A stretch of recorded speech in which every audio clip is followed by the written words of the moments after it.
Hello, everyone, and welcome to the 5-Minute Major, where we debate the hottest topics in sports. I'm Sun Sports editor Ted Wyman, joined by sports writer Ken Wiebe and sports columnist Paul Friesen, and we're going to talk about Troy Westwood returning to the Winnipeg Blue Bombers. Very interesting move. I think we could all say that safely. Very surprising move. I don't think a lot of us expected Troy to be back with the Blue Bombers after the way things went last year, but for about 2 years I've been saying he might be the guy they need to come in and handle the punting chores. And it's nice to see that somebody else finally agreed with that thought. Any other year, this would be, wow, what a crazy day that was.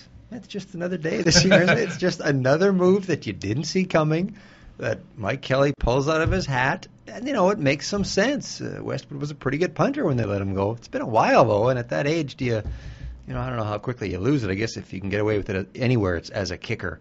But it came out of the blue for me. Didn't see it coming even when Mike Renaud went down. Did not think they'd put in a call to Troy. Because when we asked Mike Kelly in training camp about Westwood, he says, what do you want me to do, bring back Chris Walby too? Yeah, he wasn't but exactly open to it. He did say that he'd bring him back if there was an emergency situation, and I'd say this is an emergency. Yes, he did. I read a quote from him saying that. And it is an emergency situation because Alexis Cerna is a good place kicker as long as he's not punting as well. And we've seen that all last season and this season. The thing that's important, too, about Westwood is that this is the time of the year where you need someone who can handle the elements. And like Paul said, obviously, there's been some time between kicking, and maybe it would have made more sense to bring him back last year.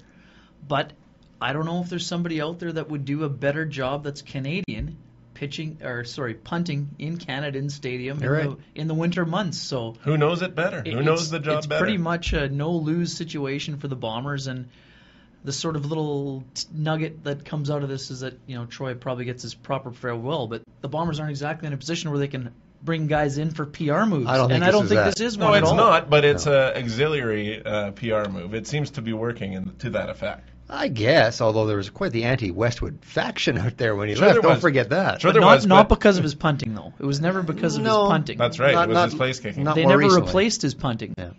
And truth be told, this team lost on Sunday in a fashion that wasn't too great. They were up 14-0. They should have won that football game, and they blew it.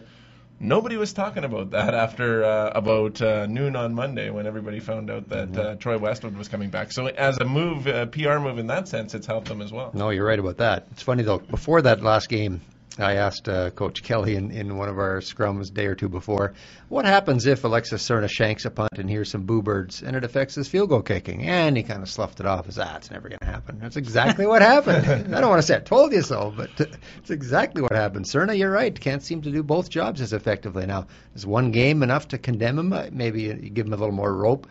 That's what surprises me, that Kelly didn't give him another game or Well, I think maybe you're recognizing that there's been a trend with him.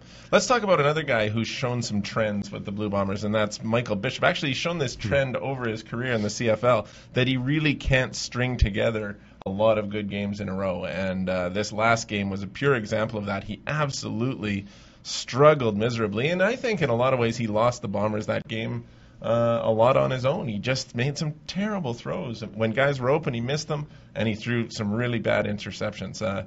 Can Michael Bishop ever be a good CFL quarterback? I keep thinking the time he was in Toronto when he went 11-1 that as was a starter. pretty good. Now he didn't light it up, but I think in the right kind of offense with the right kind of people, he can be a winning quarterback. What is he here now? 5-6. 5-5, 5-6 as the starter. But you're always going to get this erratic play, I think, from Michael. It's been there since day one. He trusts his arm too much. He gambles a bit too much, and he doesn't always follow the script, right? The one interception for a touchdown, he was supposed to hand the ball off, pulled it out on his own, and threw it to a guy with a D lineman in his face, and that cost them. So he's always been kind of that guy. And it was early, but let's not kid ourselves. Totally. BC was not showing any signs of life until the Dante Marsh touchdown. It was the start of the comeback. It Huge was momentum absolutely swing. a big swing. The thing with Bishop, though, is that, he is what he is. He's got the great gunslinger mentality, but he has to know when to use it. Everyone says, Brett Favre couldn't tone his game down. What if Bishop can tone his game down? I think he can win you some big games, but he has to use his head all the time. I just don't see that he's ever going to turn into that good, consistent quarterback that they need, and as a result, I don't see him being a Blue Bomber for too much longer after this season. At 33, we won't see him change a whole lot. No. I wouldn't think. All right, gentlemen, thank you very much for the conversation today on the 5 Minute Major, and thank you very much for joining us. We'll talk to you again next week.